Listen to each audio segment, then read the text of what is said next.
नमस्कार। यो समाचारमा स्वागत छ। म मेनुका श्रेष्ठ। म अपेक्षा तिमिल सेना। सुरु गरौँ अहिलेसम्मका प्रमुख समाचारबाट।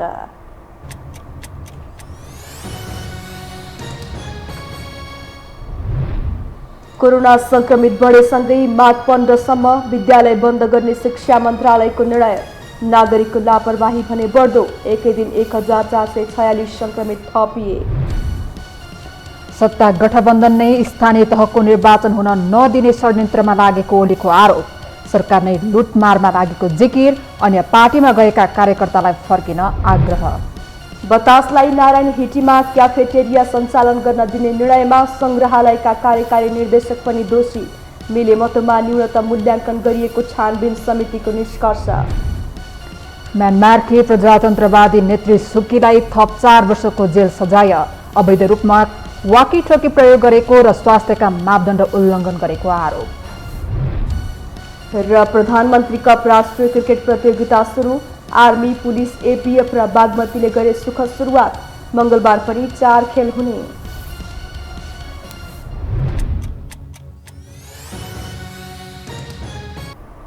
अब समाचार विस्तारमा। पछिल्लो 24 घण्टामा थप 1446 जनामा कोरोना भाइरसको संक्रमण पुष्टि भएको छ। स्वास्थ्य तथा जनसङ्ख्या मन्त्रालयका अनुसार 8965 जनाको पीसीआर परीक्षण गर्दा 1357 जना र 2464 एन्टिजेन परीक्षण गर्दा 89 जना गरी 1446 जनामा संक्रमण पुष्टि भएको हो। पछिल्लो 24 घण्टामा थप 2 जनाको मृत्यु भएको छ भने 255 जना संक्रमण मुक्त भएका छन्।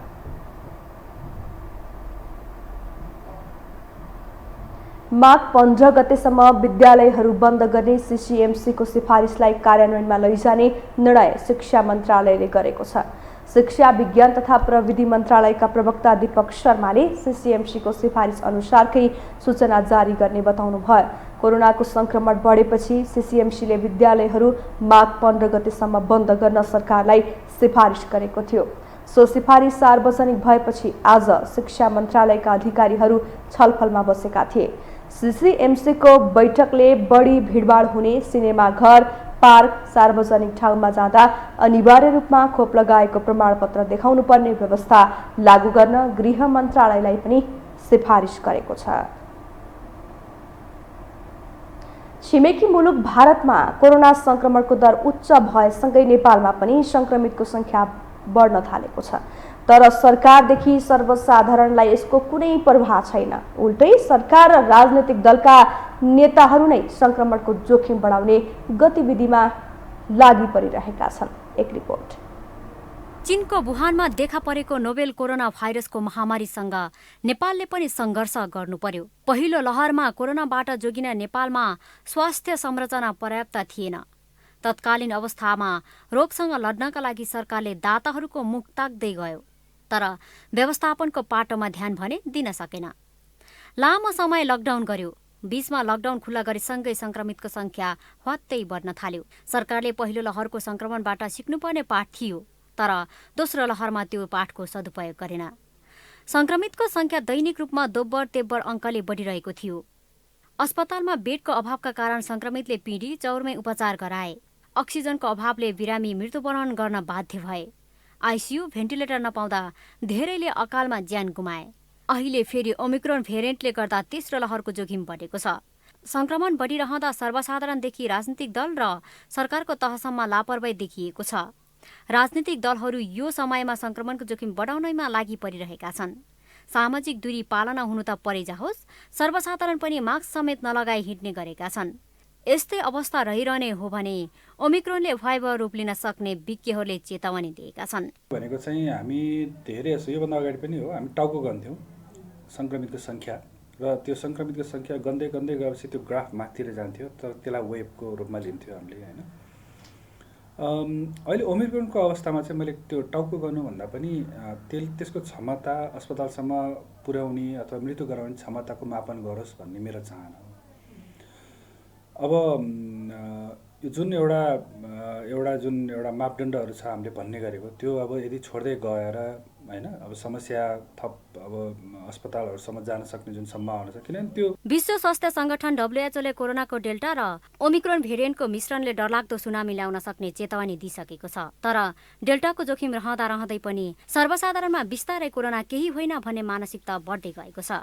भिडभाडमा मास्कको प्रयोग नगर्नु वा सामाजिक दूरी कायम नगर्नुले पनि अर्को लहर फैलिन सहज हुन्छ। अब राज्यले त अब छोडिदिनै हाल्छन् हैन, फाइदाको लागि आफ्नो फाइदाको लागि मात्रै गर्छन्। तै पनि राज्यले चाहिँ पहिलो लहरको जस्तो गरी चाहिँ कडा गर्यो भने मात्रै नै सम्भव हुन्छ, नत्र त्यो त लापरवाहीले गर्दा नि यसरी यो पहिला नि यसरी बढी भयो हो। कन्ट्रोल रह्यो भने कन्ट्रोल गर्न सकिन्छ, तर अब त्यो त पहिलो कुरो त राज्यले नै गर्नुपर्छ। त्यसको लागि चाहिँ कन्ट्रोल गर्नुपर्छ। काम नभए मान्छेहरू हिँड्नै नपाउने, ठाउँ ठाउँमा यो पुलिसहरू खडा गरेर काम नभए मान्छे जान नपाउने, काम भएको मान्छे मात्रै जाने र अब सेनिटाइजर मास्क भने त अनिवार्य त भइसक्यो। तर त्यसको लागि चाहिँ राज्यले चाहिँ व्यवस्थित तरिकाले लागू गर्नुपर्छ नियमहरू। नेपालमा अहिलेसम्म 27 जनामा ओमिक्रोन संक्रमण पुष्टि भएको छ। भारतमा ओमिक्रोनको संक्रमण तीव्र गतिमा फैलिरहेको छ।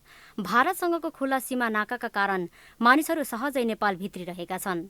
यता पनि लापरवाही बढ्दो छ। स्वास्थ्य क्षेत्रमा यस्तै अवस्था रहिरह्यो भने दोस्रो लहरमा जस्तो जनता उपचार र अक्सिजन नपाएर छटपटाउने सम्भावना धेरै टाढा नहोला। संक्रमण तीव्र बनिरहेको सन्दर्भमा सरकार र सर्वसाधारण पनि सचेत हुन जरुरी छ। अब बाँकी समाचार। प्रमुख प्रतिपक्षी दल नेकपा एमालेका अध्यक्ष केपी शर्मा ओलीले सरकार र सत्तारूढ गठबन्धनले स्थानीय तहको निर्वाचन हुन नदिने षड्यन्त्र गरिरहेको आरोप लगाउनु भएको छ।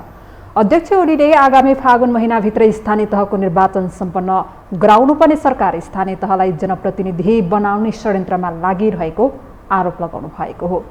आज सङ्खुवासभाको खाँदबारीमा आयोजित पार्टीको 8औं जिल्ला अधिवेशनमा बोल्दै उहाँले सरकार निर्वाचनबाट डराइरहेको र लुटमारमा लागि परेको दावी समेत गर्नुभयो।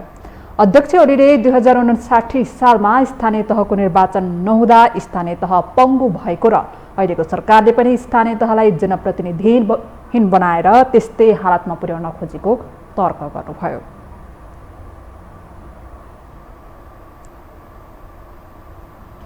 म तपाईहरुलाई जानकारी गराउन चाहन्छु, स्थानीय तहको निर्वाचन फागुनमा गर्नुपर्ने हो कानुन अनुसार। स्थानीय निर्वाचन सम्बन्धी ऐनमा के व्यवस्था छ भने पहिलो पल्ट निर्वाचन जुन हुन्छ स्थानीय तहको पटक पटक गरेर फेज वाइज हुन्छ भने, चरणबद्ध निर्वाचन हुन्छ भने पहिलो चरणमा जुन निर्वाचन हुन्छ त्यसैलाई निर्वाचनको समय मानिन्छ। तर त्यो निर्वाचनको समय मानेर त्यसभन्दा 2 महिना अगाडि स्थानीय निकायको निर्वाचन गर्नुपर्छ भनेको फागुनमा गरिसक्नुपर्छ। तर फागुनमा निर्वाचन गर्ने कुनै सम्भावना छैन, किनभने यो सरकार लुटमारमा लागेको छ, अहिले चुनावतिर होइन।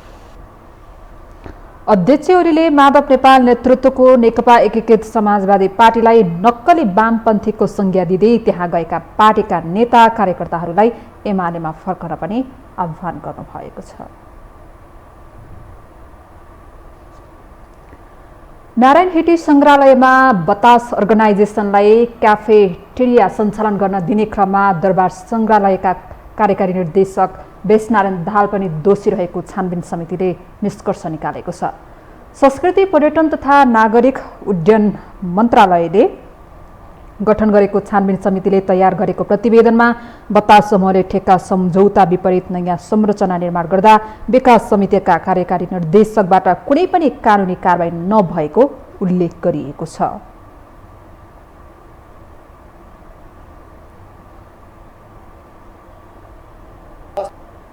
देशको सम्पत्ति आज नेपाली जनताले मलाई त्यो संरक्षण गर्ने जिम्मेवारी यहाँ दिएको छ, त्यसको संरक्षण गर्नुपर्ने मेरो कर्तव्य हो।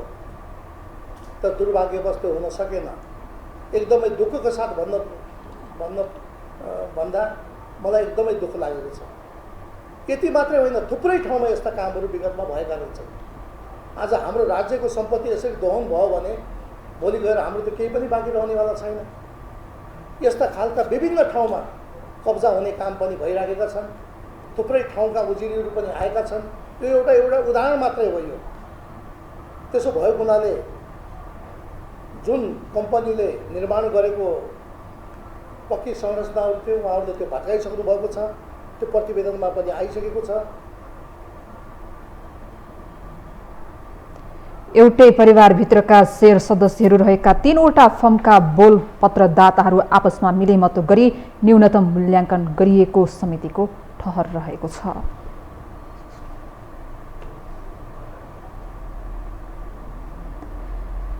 यति बेला बतास समूहले राज्यको सम्पत्ति कौडीको भावमा लिएर भोग चलन गरिरहेको विषयले देश तातिएको छ।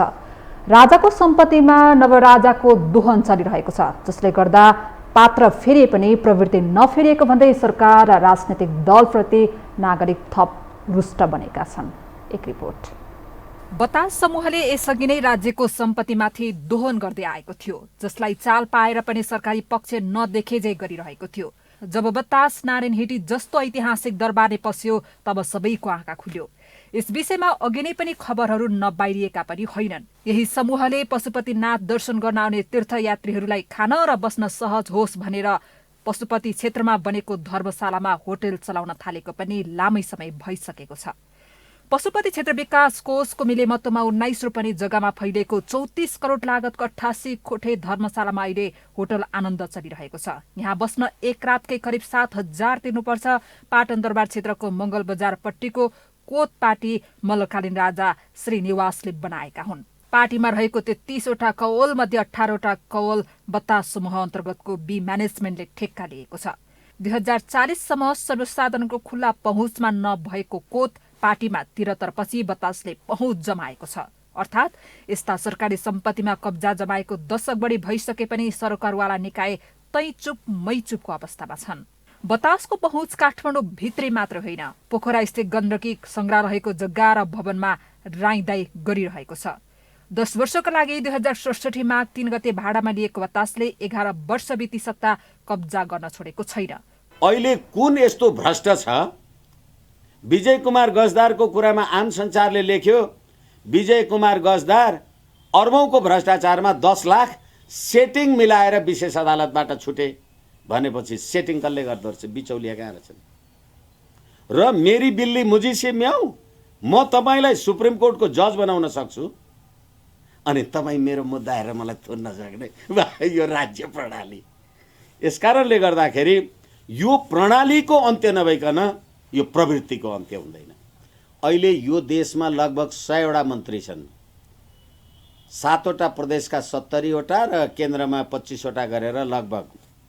यसै कारणले गर्दा यी सम्पूर्णलाई पाल्नका लागि यी सम्पूर्णको काम मुलुकको लखनऊ लुट गर्ने, द्रोह गर्ने, आर्थिक अपराध गर्ने अनि मुलुकका राष्ट्रिय सम्पदा, संस्कृति, सभ्यता, धरोहरलाई बेचेर खाने अनि आफू राज्य सत्ताको जिम्मेवारीमा हुँदाखेरि गरेको द्रोहलाई अहिले चाहिँ कुनै एउटा कर्मचारीको टाउकोमा हाल्ने, यो जे प्रवृत्ति छ, नेपाली जनताले यो पात्र, प्रवृत्ति र प्रणाली, चरित्रकै विरुद्धमा आफूलाई जबसम्म सचेत गर्दैनन् यो कुराको निरन्तरता रहिरहन्छ।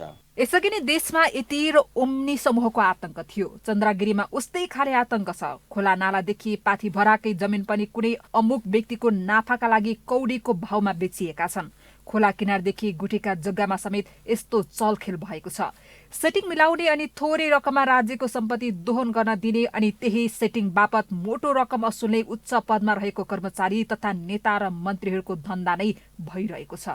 सोझे कुरा पैसा, यो भ्रष्टाचार चरम सीमामा पुग्यो। भ्रष्टाचार हो, तर म त्यो पैसा दिनेलाई पनि म दोष दिन्न, उनीलाई पैसा कमाउनु छ। त्यो लिने व्यक्तिहरू कति गद्दार, कति घिनलाग्दा, कति लुच्चा र फटा यी मान्छे रहेछन्, जसले त्यो पैसा लिएर चाहिँ नि पावरमा छन् भन्दैमा पैसा लिँदै अनि यो गर्ने। अनि हामी कुरा गर्छौँ निरङ्कुशताको। निरङ्कुश भने के? खालि आर्मी लगाएर निरङ्कुश हुन्छ र? जब जनताले केही गर्न नसक्ने अवस्थामा जे काम सरकारले गर्छ या कुनै पनि पार्टी या नेताले गर्छन्, तिनले जब हामीले उनीहरूले छुन सक्दैनौँ, त्यसलाई निरङ्कुशता भनिन्छ। यो त निरङ्कुशता भएन। कस्ता लुच्चा फटा हामीले चाहिँ लोभी हामीले नेताहरू पाएछन्। पोलिटिकल नेताहरू कस्ता रहेछन्, सरकार कस्तो रहेछ, भन्दाखेरि यो आजको कुरा म सुन्छु गोकर्ण विष्टको टाइममा हो कि योगेश भट्टराईले चाहिँ नि मौखिक रूपमा चाहिँ नि जो नारायणमा चाहिँ नि क्याफे खोल्न दिए अरे मैले सुनेको छु लिखित रूप होइन। अब या त योगेश भट्टराईले मैले भने छैन भन्नु पर्यो र भेषराज दाहालले उनले मौखिक दिएछ भनेदेखि ऐतिहासिक यत्रो जग्गामा भेषराज दाहाल त्यहाँको इन्चार्ज हो, त्यो उसको दायित्व हो, कसरी मान्यो त? यो पावरमा बसेपछि पोलिटिकल नेताहरू भएपछि जे पनि गर्न पाइँदो रहेछ भन्ने कुरा उदाहरण हो। यो हाम्रो अहिले नयाँ कुरा होइन। बितेका 3 दशक अघि सत्तामा जो थिए आज पनि तिनै छन्। हिजो तिनले लुकेर गर्ने काम आज हाकाहाकी छ। हिजो कानुनको छिद्र खोजेर भ्रष्टाचार गर्नेहरू आज कानुन नै बदलेर गर्छन्। हामी चाहिँ कुन व्यवस्था ठिक हो भन्ने बहसमै एक आपसमा लडेर बस्छौँ। देशको अवस्था सुधार्न नागरिक पनि सचेत हुनुपर्ने देखिएको छ। हामीसँग समाचार अझै बाँकी नै छन्, अहिलेलाई विश्राम। विश्रामपछि स्वागत छ अब बाँकी समाचार। आगामी माघ 12 गतेदेखि हुने राष्ट्रिय सभाको निर्वाचनका लागि निर्वाचन आयोगले आचार संहिता लागू गरेको छ।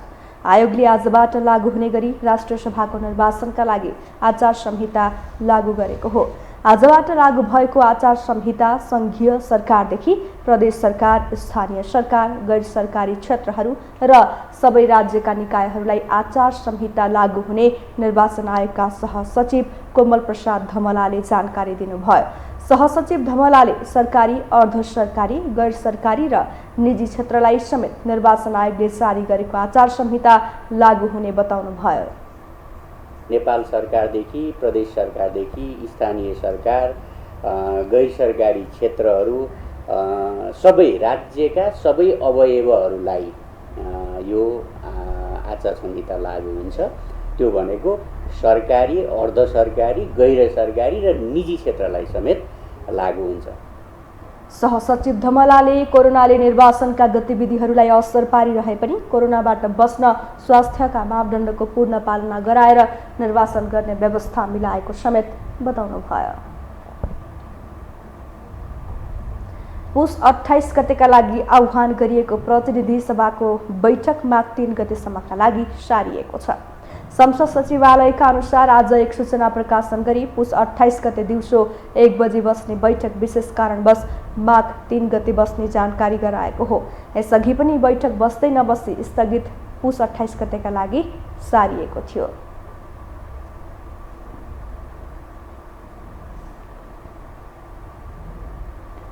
अब बाँकी समाचार।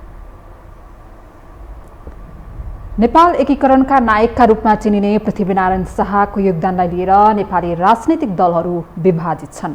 कतिपयले उनको योगदानको कदर गर्नुपर्ने बताउँछन् भने कतिपयले उनको भूमिकाको अवमूल्याङ्कन गर्ने गर्दछन्। एक रिपोर्ट। टुक्रा टुक्रामा रहेको नेपालको एकीकरण हुनु आफैमा ऐतिहासिक काम हो, तर यो महान कार्य पनि पूर्ण रूपमा विवाद रहित हुन सकेको छैन। नेपालका पछिल्ला राजनीतिक दलहरू कहिले पृथ्वीनारायण शाहको अत्याधिक प्रशंसा गर्दै उनको यो योगदान सुरुदेखि नै नेपालको एकीकरणका लागि भएको र उनले आफ्नो राज्य गोर्खाको विस्तारमा कुनै स्वार्थ नपालेको मान्छन्। कतिपयले भने उनको सैनिक अभियान पूर्ण रूपले गोर्खा राज्यको विस्तारको लागि मात्र भएको र उनले नेपालको एकीकरण नगरी जनतामाथि अत्याचार गरेको आरोप लगाउँछन्। संस्कृति, पर्यटन तथा नागरिक उड्डयन मन्त्री प्रेमबहादुर आलेले पृथ्वीनारायण शाहलाई राष्ट्र निर्माणका महान नायकको रूपमा लिनुपर्ने बताए।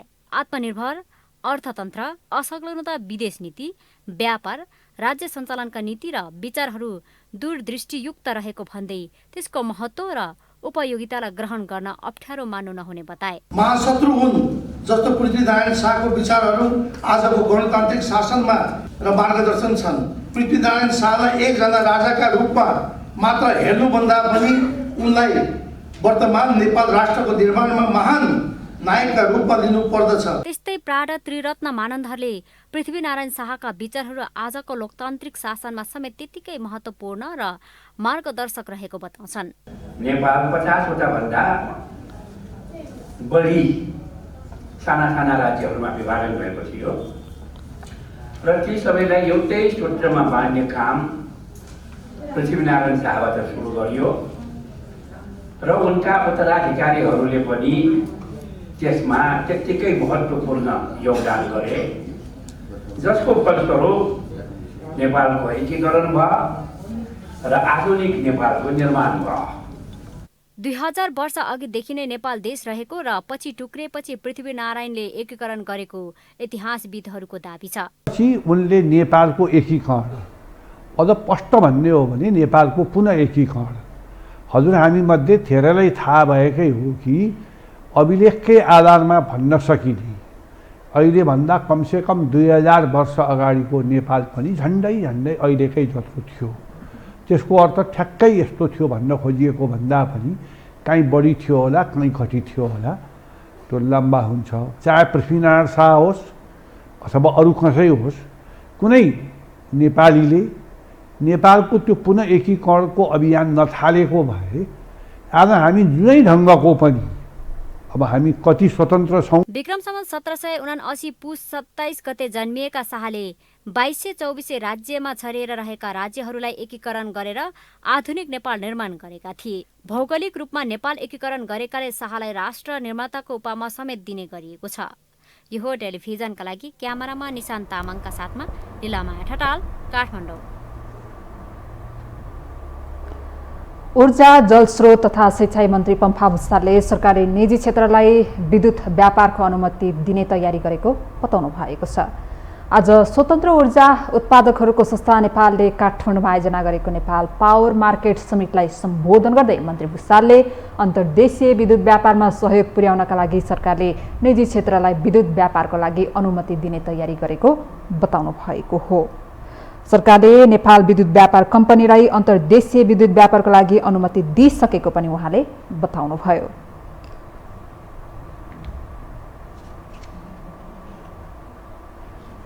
नेपालको विद्युत उत्पादनमा निजी क्षेत्रको भूमिका महत्त्वपूर्ण छ। पछिल्लो समयमा निजी क्षेत्रले ऊर्जा व्यापारका सम्बन्धमा पनि निरन्तर छलफल र बहस चलाएको छ। यो सराहनीय छ। हालै सरकारले नेपाल विद्युत व्यापार कम्पनीलाई अन्तर्देशीय विद्युत व्यापारको अनुमति प्रदान गरेको छ। करिब 2 हप्ता अगाडिको क्याबिनेटबाट हामीले यो निर्णय गरेका छौँ। मन्त्रालय अन्तर्देशीय विद्युत व्यापारमा सहयोग पुगोस् भनेर निजी क्षेत्रलाई पनि विद्युत व्यापारका लागि अनुमति दिने तयारीमा छ।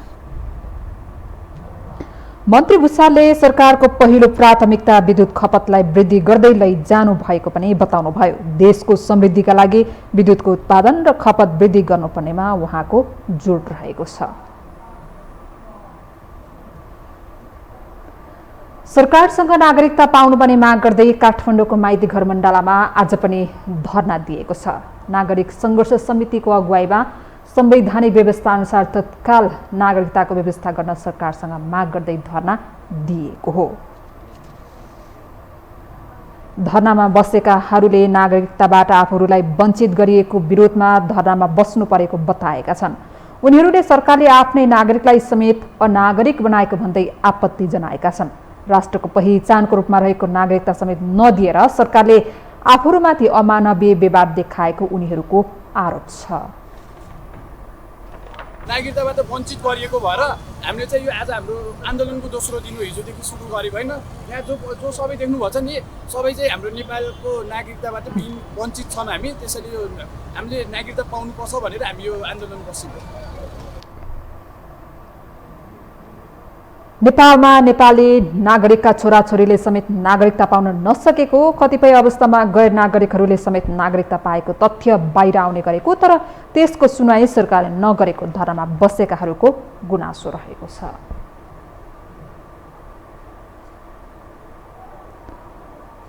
अब पालो अर्थ समाचारको।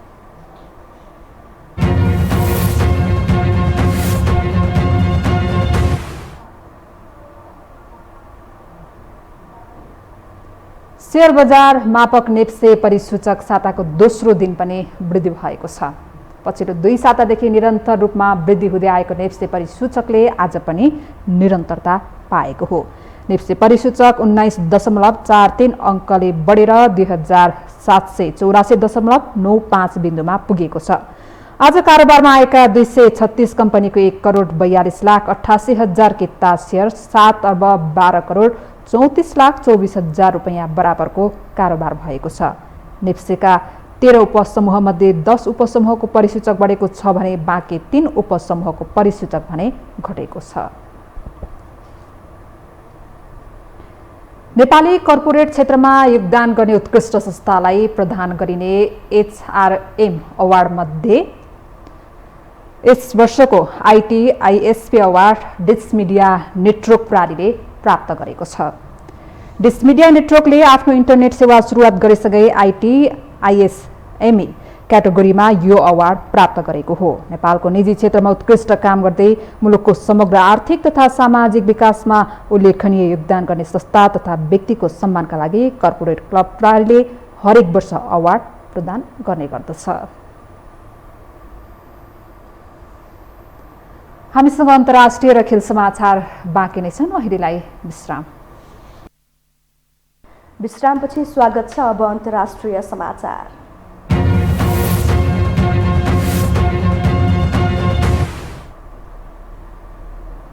म्यानमारको अदालतले प्रजातन्त्रवादी नेत्री आङ सान सुकीलाई थप 4 वर्षको जेल सजाय सुनाएको छ। 3वटा अपराध सम्बन्धी आरोपमा दोषी ठहर गर्दै अदालतले 4 वर्षको जेल सजाय सुनाएको हो।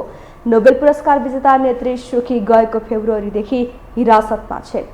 म्यानमारमा सेनाले कु गरी सुकीलाई नियन्त्रणमा लिएको थियो। अहिले म्यानमारको सैनिक शासननेता 1400 भन्दा बढी नागरिक मारिएका छन्। सेनाले सञ्चालन गर्दै आएको अदालतले सुकीलाई अवैध रूपमा वाकीटकी आयात र प्रयोग तथा कोरोना भाइरस महामारीपछि लागू भएका स्वास्थ्यका मापदण्ड उल्लङ्घन गरेको आरोपमा दोषी ठहर गरिएको हो। तर सुकीले आफूमाथि लागेका आरोपलाई अस्वीकार गर्दै आएकी छिन्। अब खेल समाचार।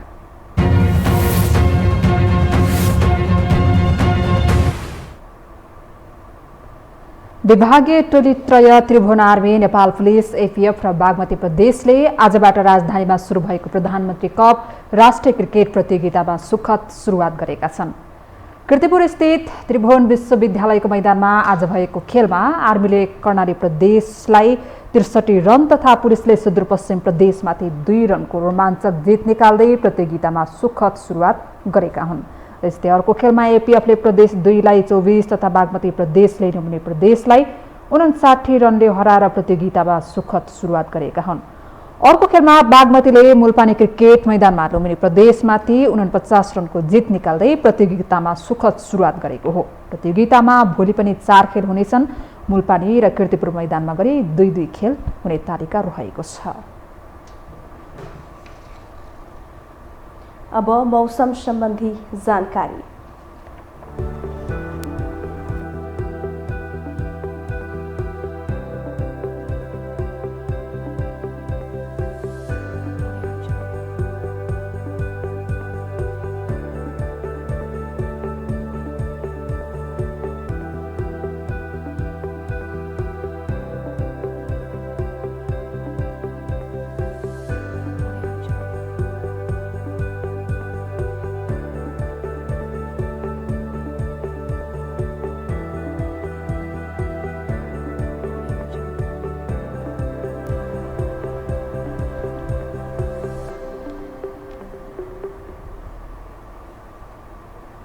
मौसम सम्बन्धी जानकारी सँगै हामी यो समाचारको अन्त्यमा आइपुगेका छौं। बिदा हुनु अघि प्रमुख समाचार पुनः एकपटक।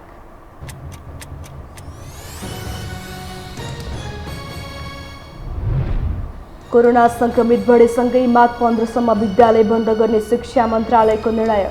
नागरिकको लापरवाही भने बढ्दो, एकै दिन 1446 संक्रमित थपिए। सत्ता गठबन्धन नै स्थानीय तहको निर्वाचन हुन नदिने षड्यन्त्रमा लागेको ओलीको आरोप। सरकारले लुटमारमा लागेको जिकिर, अन्य पार्टीमा गएका कार्यकर्तालाई फर्किन आग्रह। बतासलाई नारायण हिटीमा क्याफेटेरिया सञ्चालन गर्न दिने निर्णयमा संग्रहालयका कार्यकारी निर्देशक पनि दोषी। मिलेमतोमा न्यूनतम मूल्याङ्कन गरिएको छानबिन समितिको निष्कर्ष। म्यानमारकी प्रजातन्त्रवादी नेत्री सुकीलाई थप 4 वर्षको जेल सजाय। अवैध रूपमा वाकीटकी प्रयोग गरेको र स्वास्थ्यका मापदण्ड उल्लङ्घन गरेको आरोप। र प्रधानमन्त्री कप राष्ट्रिय क्रिकेट प्रतियोगिता सुरु। आर्मी, पुलिस, APF र बागमतीले गरे सुखद सुरुवात। मंगलबार पनि 4 खेल हुने।